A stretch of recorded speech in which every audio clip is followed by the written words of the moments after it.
Have you ever imagined what it will be like the day the heavens open? What if I told you the rapture will happen on the fourth day, after 3 days of darkness over the earth? In today's video, you'll hear the stunning story of Madison Carter, a woman from the US who died briefly and received a direct revelation from Jesus. Like, subscribe to the channel, activate the bell, and comment below which city you're watching from. This message needs to reach as many people as possible. My name is Madison Carter. I'm 37 years old, and I live in Atlanta, Georgia. What I'm about to tell you now is neither a metaphor nor an exaggeration. I died, in the middle of the day, under a blazing sun, in a Walmart parking lot, and right there, God showed me the future of the world. It was a normal Friday. I just wanted to buy toilet paper, a juice, and some cat food. I grabbed everything, checked out, and got in my car. But what happened next changed my life, and it will change yours too, if you're willing to listen to the end. I've always been allergic to peanuts, ever since I was a child, but I never imagined that day, I would go into anaphylactic shock, so severe that my body simply would turn off. I took a sip of some natural juice that had a trace of peanut oil. My body collapsed. My throat closed up. I tried to get out of the car, call for help, but everything went black. It was like being sucked into a black hole, and that's where it started. I don't know how much time passed, but suddenly, I no longer felt pain. I was floating. I saw my body inside the car, the shopping bag lying on the passenger seat, my phone vibrating with a message from my sister, and then, as if time had stopped, everything turned silent. It was in this silence that Jesus appeared. He wasn't far away. He was there. He looked at me with eyes that saw into the corners of my soul. He said, "Madison, the time of preparation is over. I will show you what comes before the rapture." Those words were like a quiet thunder, a sound that could not be heard with the ears but with the spirit. And that's when he took me. The ground disappeared. The sky opened like a torn veil, and I saw Earth, but it wasn't like the one we see in NASA images. It was as if I saw the world through God's eyes, and in place of the blue and green beauty, there was a shadow spreading, slow, dense, covering cities, turning off lights, swallowing hope. 3 days, 3 days of darkness and judgment. Jesus spoke. On the fourth day, those who are mine will ascend, but before that, the world will experience something that not even horror movies have dared to show. My soul trembled. I asked him, "Lord, why do you show me this?" And he answered with something that still echoes within me today. "Because you've seen what it's like to live without me. Now you'll see what happens to the world that rejects me. You may find all this strange, even absurd, but I beg you, don't stop listening. Because what I saw in the next few minutes, or hours, or days, I don't know how long it lasted. It will happen, and fast. Are you ready for what comes next?" Because the first day was just the beginning. Jesus told me that the rapture would happen on the fourth day, but what I saw on the first day made me tremble. It wasn't like a movie. It wasn't like a dream. It was a real vision, alive, painful, a plunge into an inevitable future. He brought me back to earth as if I were an unseen witness. I saw the world waking up as if it were a normal day. Atlanta was alive, cars honking, people going to work, kids going to school, lines at the Starbucks drive-thru. It was a Tuesday. Everything seemed so normal it hurt, because no one had any idea what was about to happen. And then, silence came. No warning, no explosion, no earthquake, just silence, supernatural, apocalyptic. The sky went dull, as if someone had flipped a switch and left the world in shades of gray. The sun disappeared, did not set, was not covered by clouds. It disappeared, but it wasn't night. It was as if the light had been sucked out of the planet. The air grew heavy. People stopped in the street, looking up, confused. And then the cell phones rang, all at the same time. Global alarm. Stay home. Do not go out, for any reason. This is a world order. No context, no explanation, just instant panic. Stores closed in seconds. I saw a supermarket in Houston being overrun by hundreds of people in despair. Mothers crying, old people falling, children screaming. And then, the military arrived. Tanks, drones, helicopters, roadblocks, trucks on bridges, sirens everywhere. But what scared me the most was the fear in the soldiers' eyes. They didn't know what they were doing. They were just obeying. But no one knew why. Jesus showed me houses being sealed. Some were dark inside, as if they had been swallowed. Others were beginning to sheen lightly, as if an invisible presence lived inside. I saw enormous angels standing in front of these houses, like silent guardians. I saw a family kneeling on the living room floor, praying with their hands clasped. Golden light streamed down from the ceiling like a shield, and I saw other families screaming, breaking things, watching the news, immersed in pure terror. Jesus said to me, "This is the first day. The separation begins now. Those who know me will know what is happening. The others will be consumed by fear." And he showed me the invisible spiritual warfare that no one else saw. Demons walking the streets, entering unguarded homes, whispering lies, turning people against each other, and at the same time, angels in battle, fighting with swords that shone like lightning, defending those who prayed. It was as it was heaven and hell had descended to earth, but only those who were spiritually connected could feel it. I watched the first day end with an even deeper silence. There were no cars, no voices, only the sound of the wind, which sounded like a distant lament, as if the world were waiting. Something worse. Jesus looked at me. His face wasn't angry, but he wasn't smiling either. He said, "This is just the beginning, Madison. Tomorrow, the weight will increase, and many who claim to know me will fall." The second day arrived, and it seemed like the world had stopped breathing. Jesus took me back. I watched the earth from above as if watching a movie, but everything was so real, so intense, that I felt fear piercing my soul. What I saw that day, it wasn't just darkness. It was a weight, a silent judgment. It was as if the planet itself was buckling under some invisible pressure. The sky, if it could even be called a sky anymore, had a color I've never seen before. A dull, heavy gray, without shine, as if God had covered the sun with a thick, permanent curtain. Nothing could get through it. No light, no hope. The air was strange. You could see people breathing heavily, a physical oppression, almost like a collective anxiety attack. But worse, spiritual, invisible, unbearable. Jesus said, "On this day the hearts of men will be revealed." And he showed me. Houses where prayer had once taken place were now at war, marriages collapsing, parents and children arguing, accusing each other, hating each other. Fear exposed wounds that had been hidden for years. People who called themselves believers were entering into emotional collapse. Bibles closed, radios blasted to drown out the deathly silence outside. But it didn't work. Why the problem wasn't in the sound, it was in the spirit. I saw empty churches, locked with chains, pastors hiding in basements, congregations meeting secretly in small houses, weeping, fasting, trying to understand what was happening. But those who knew God knew. They felt in the chest. It was the second day. They were in the middle of the test, and time was running out. Jesus then took me to Washington, then to Europe, then to Asia. Everywhere, secret meetings, politicians, religious leaders, scientists. They had no answers. They were lost. Some tried to explain it all as a climate phenomenon. Others spoke of out-of-control artificial intelligence, dimensional holes, alien messages. No one dared tell the truth. God was speaking, and almost no one was listening. But Jesus showed me something even more frightening. I saw young people, especially teenagers, unknowingly opening spiritual portals. With hidden apps, innocent all games, online games, they were inviting demons into their homes. And the demons came. They fed on fear.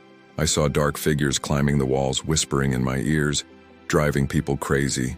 And then, I saw angels withdrawing from some houses. Jesus said to me sadly, "Many have called upon me with their mouths, but their hearts have never been mine. On this day I let them follow their own choices." It was a silent judgment. No lightning, no fire from heaven, but devastating. Night fell, though the day was already dark, and the world seemed on the brink of madness. I saw neighbors locking their doors in fear of each other, people smashing televisions, tearing out their hair, screaming in the streets. I saw doctors abandoning hospitals. I saw children crying alone. It was as if hope had died. But in the middle of all this, there were houses that still shone, small spiritual fortresses, people kneeling, eyes closed, hands raised. They didn't tremble. They trusted. Even if darkness crept in through the window, they knew the fourth day would come. Jesus then turned to me, his face filled with pain and glory at the same time, and said, "Those who resist to the end will be taken, but tomorrow, Madison, the world will break." On the third day, the earth groaned. It wasn't an audible sound. It was like a spiritual cry, stifled by centuries of sin, now released as a sigh of despair. Jesus took me back once more, and what I saw that day was the kind of thing that marks the soul forever. The world was unrecognizable. It was no longer an ordinary darkness. The sky wasn't just black. It was vivo, as if a pall of death had fallen over everything. The air seemed poisoned, not by pollution, but by a palpable evil presence. The trees did not move. The birds had disappeared. The animals hid in silence, as if they knew something big was about to happen. And then Jesus whispered, "This is the last day for many, the day hearts will be broken or sealed." What happened on that third day cannot be measured with human words. I saw strong men crumbling like children, crawling on the floor, begging for an explanation. I saw desperate mothers, screaming for their children who had lost their minds or disappeared inside their own rooms. I saw houses in ruins, not by earthquakes, but by insanity, screams, hysterical laughter, family fights, suicides. It was as if madness had been released like an invisible smoke, penetrating the minds of those who were without God. And, in the midst of all this, Jesus wept. Yes, I saw him weeping. His tears fell to the ground like liquid light, and wherever they touched, the earth reacted. A soft glow appeared in the homes where faith still existed. I saw a blind woman sitting silently, singing ancient hymns with a trembling voice. Around her house, angels stood guard, sword in hand. Inside, the peace was supernatural. Outside, hell danced in the streets. I saw demons, yes, demons, walking among the people. They had indescribable forms, like living shadows with eyes of hatred.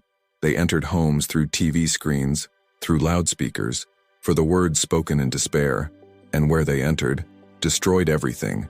They didn't slam doors or knock over furniture. They tore apart hope.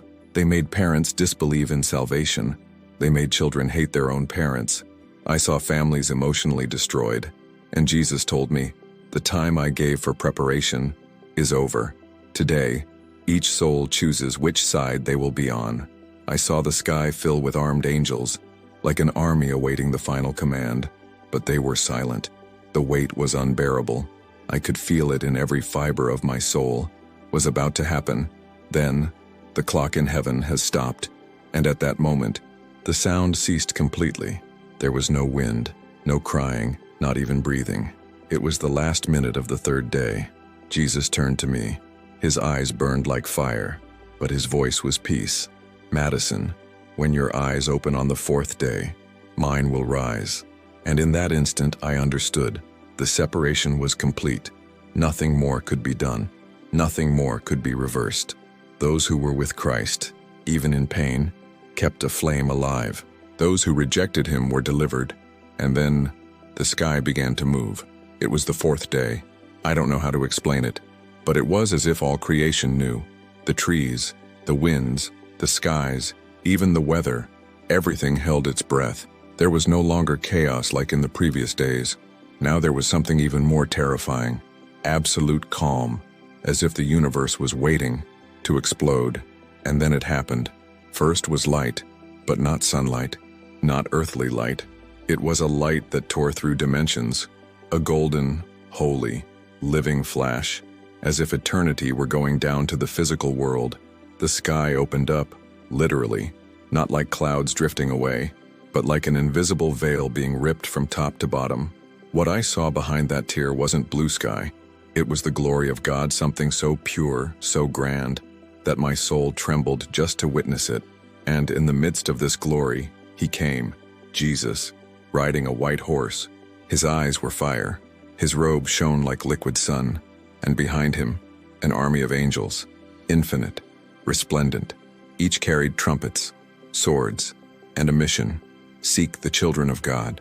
Then the sound that came, it was not human sound. It was a trumpet, but not as we know it. It was the sound of eternity, of final separation, a fulfillment of the promise. Jesus spoke, and the earth heard, even without physical sound. Now, call my people. And then I saw it. The houses that had shone in the previous days began to explode into light. People were being lifted up, transformed. Their ordinary bodies became incorruptible. Tears turned to brightness. Voices turned to praise. It was as if souls were being pulled by the heart of God. Men, women, children, even elderly people in hospitals, silently disappearing into the light. I saw mothers rising with their babies in their arms. I saw men kneeling and being lifted up while still praying. I saw teenagers in dark rooms and surrounded by demons, crying out Jesus at the last second and being taken away. The rapture, the real one, the end. The streets filled with despair. People ran from their homes, searching for the missing. Driverless cars crashed. Buildings were left with empty apartments. A doctor who mocked his Christian wife went to his daughter's room and found her, missing, with the Bible open and a note that said, "I'll wait for you in heaven, Daddy." He fell to his knees and shouted, but the answer was the empty echo of separation. And Jesus looked at me and said, "The world laughs at my warnings until it sees my justice." The churches, some were empty, all the people raptured. Others, packed with panicked people who had been left behind. The contrast was heartbreaking. I saw religious leaders who preached to please men being left, while anonymous believers, more forgotten in the last seats, were taken to heaven with honor. The trumpet continued to sound, and each note was a divine call. And me, I cried, not out of fear, but out of understanding, the terrible beauty of God's justice. Jesus then said, with a voice full of pain and majesty, "Now begins what was prophesied. Those who mocked will see. Those who believed will ascend." And I knew time was up. When the last trumpet sounded, the earth screamed. It wasn't an audible scream, but a soul sound, a lament collective, deep, desperate. It was as if the entire planet had been pierced through the heart and was bleeding in silence. I saw it with my own eyes. People everywhere fell to their knees, hands on their faces, screams piercing the air. But they weren't screams of joy. They were screams of absolute terror, because they knew that had been left. Houses were empty, cars parked in the middle of the road, cribs were empty, wheelchairs were abandoned, pajamas were on the floor. The faithful had gone away, and those who remained were trapped in a world where God had called his own. Jesus led me through the streets.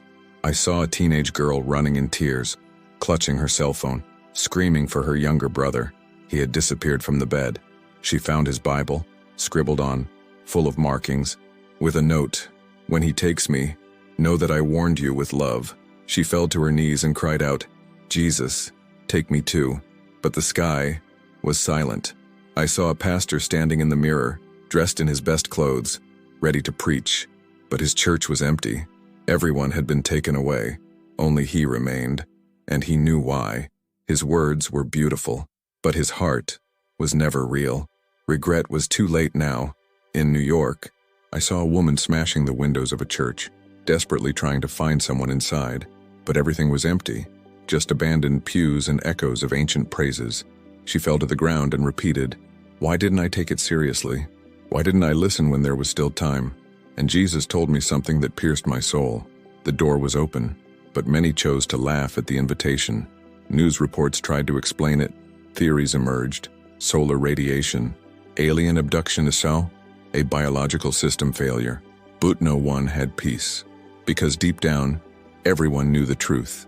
And it was at that moment that the weeping of the earth has begun. I saw crowds gathering in the streets, weeping in despair, beating their chests, begging for mercy. But the Holy Spirit was no longer there as before. The presence they never noticed was now missed, an absence that hurt more than any physical pain. I saw mothers tearing their hair out. I saw young people throwing themselves on the ground, screaming the names of missing relatives. I saw parents trying to kill themselves with guilt for having mocked their children's faith. It was a collective mourning, not just for individuals, but by themselves, for having rejected the only thing that could save them. The world had become one emotional cemetery. And then Jesus said, "The separation has been made. Now the final harvest begins. Those who mock the time of grace that will taste the weight of truth." I looked at the earth. And I wept, because what I saw, it wasn't just justice. It was pain, avoidable pain, pain foretold, pain that could have been replaced by salvation. In the midst of so much crying, chaos, and despair, there were houses that shone. There weren't many.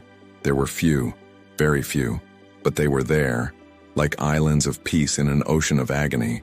Jesus said to me, "Before the rapture, I separated those who were mine. But during the 3 days, some opened their eyes. They turned to me with a broken heart, and out of mercy, I will seal them." And I saw, these houses had no special decorations, no lavish altars. Some were simple, made of old wood and had dirt floors. Others were cramped apartments. But there was something about them that shone brightly in the spiritual, a light that did not come from lamps, but from the sky. It was like an invisible, glowing seal that covered doors, windows, and roofs, and keeping each one of them, angels. It wasn't a figure of speech. I saw them. They were tall as buildings. They carried swords of fire and shields of light. They didn't speak, but their presence said it all. Nobody plays here. Inside these homes, people were on their knees. Some were fasting. Others simply wept in repentance. Many didn't even know how to pray properly. They simply said, "Jesus, forgive me. Jesus, accept me." And even though it was too late for the rapture, Jesus sealed those houses with compassion.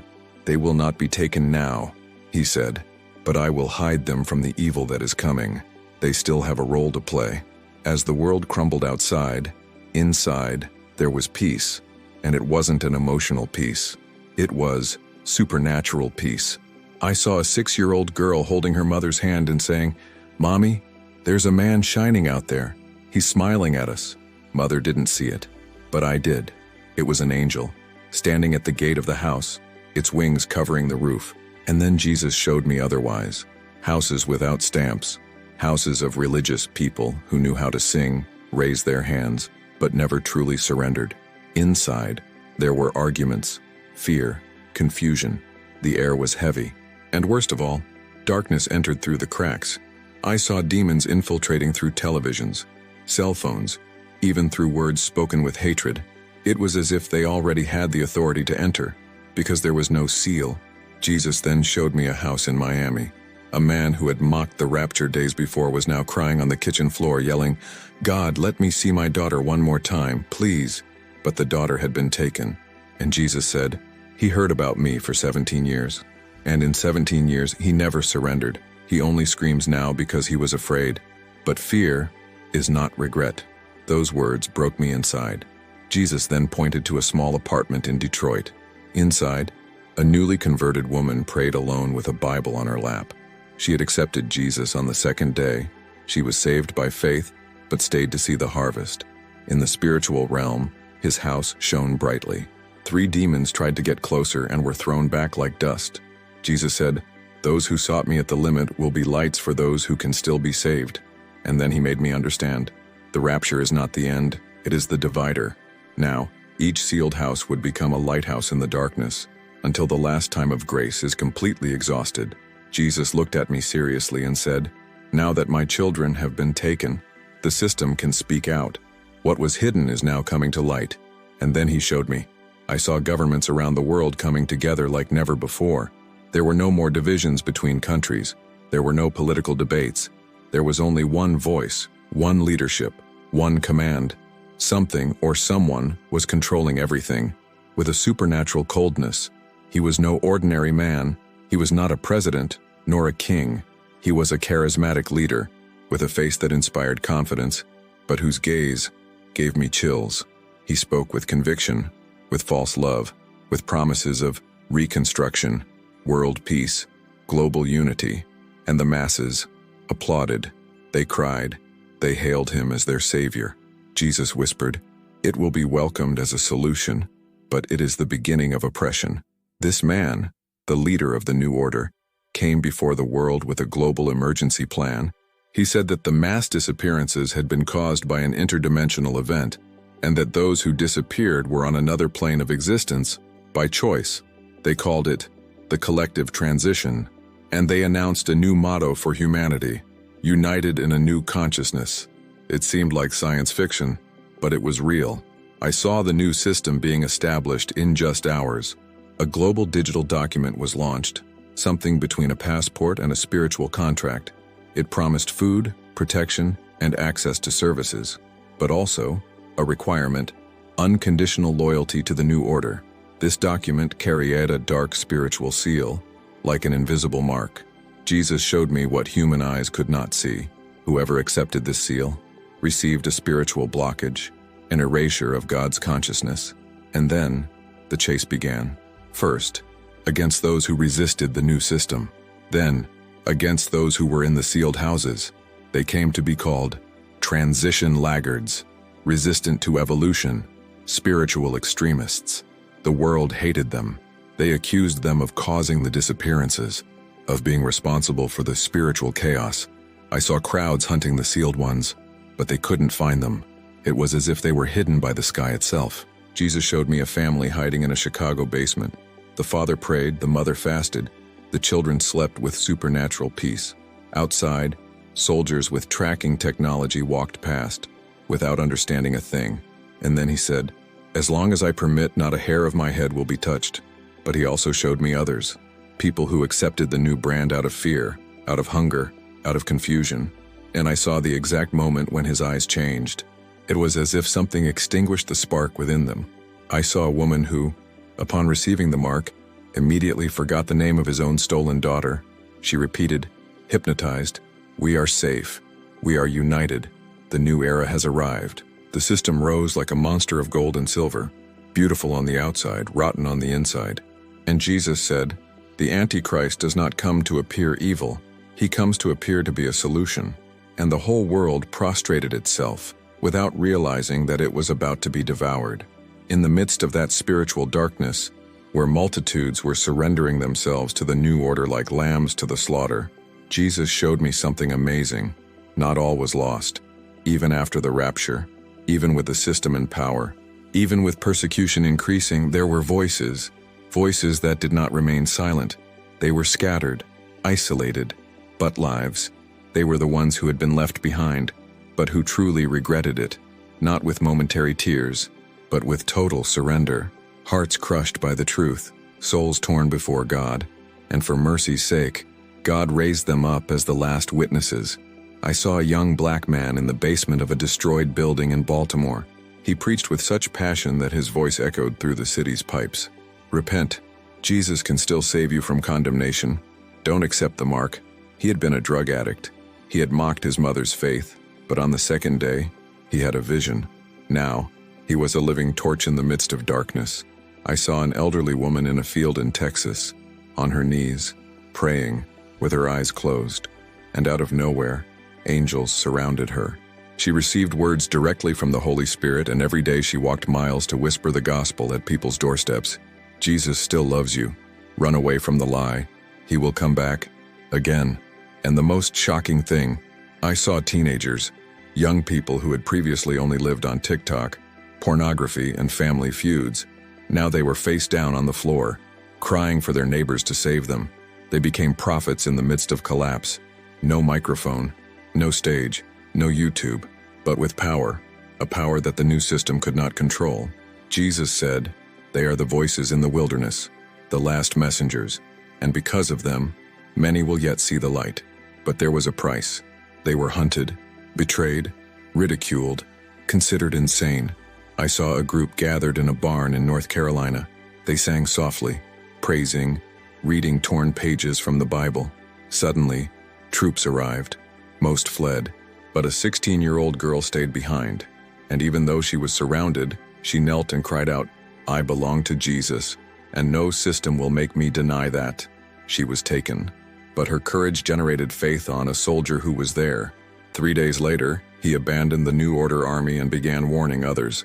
Jesus said to me, "Even now, while many are drowning in lies, there are hearts being rescued at the last minute."